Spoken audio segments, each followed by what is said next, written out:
मुख्यमंत्री कन्यादान योजना के आवेदन को आज डिकोड करते हैं। आइए इस पूरी प्रक्रिया को बिल्कुल आसान स्टेप्स में समझें। सबसे बड़ा कंफ्यूजन दूर करते हैं। सहयोग, हथलेवा और कन्यादान ये अलग अलग नहीं बल्कि एक ही सरकारी योजना के नाम हैं। इस पोर्टल का गोल्डन रूल है जन आधार अपडेटेड रखना, क्योंकि सारी पर्सनल डिटेल्स सिस्टम वहीं से ऑटोमेटिक उठाता है।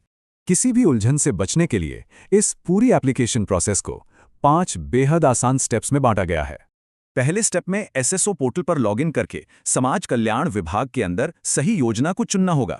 फिर जन आधार नंबर डालकर मुख्य आवेदक को चुनना है और ओटीपी के जरिए सुरक्षित रूप से वेरीफाई करना है। फॉर्म रिजेक्ट ना हो इसलिए कॉन्टैक्ट डिटेल्स बिल्कुल सटीक होनी चाहिए। साथ ही एक पासपोर्ट फोटो अपलोड करनी होगी।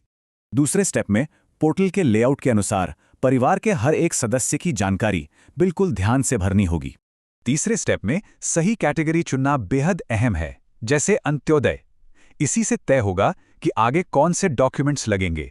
अब दुल्हन की पहचान ओटीपी से वेरीफाई होगी।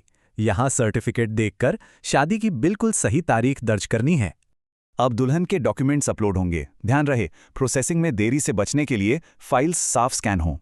बिल्कुल इसी तरह जन आधार से दूल्हे की जानकारी निकालकर उसका वर्तमान पेशा, शिक्षा और परमानेंट एड्रेस दर्ज किया जाता है।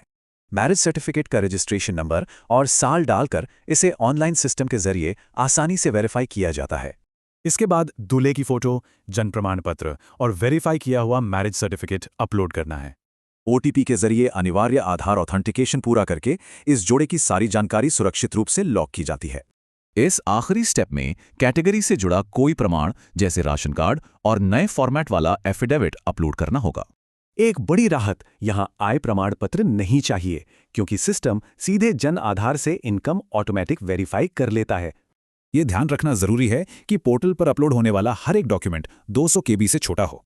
बस सबमिट दबाकर एक आखिरी आधार ओटीपी वेरिफिकेशन पूरा करते ही सिस्टम तुरंत एक ऑफिशियल एप्लीकेशन नंबर जनरेट कर देगा।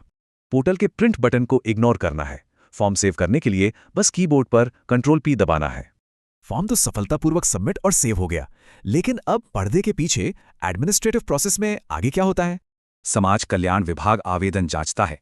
सब सही होने पर सहायता राशि सीधे बैंक खाते में जमा हो जाती है। होम स्क्रीन से स्टेटस आसानी से ट्रैक किया जा सकता है। कोई भी ऑब्जेक्शन आने पर समाधान यहीं से होगा। सही दस्तावेजों से प्रोसेस एकदम आसान है, पर क्या इस बड़े आर्थिक लाभ के लिए जन आधार पूरी तरह अपडेटेड है?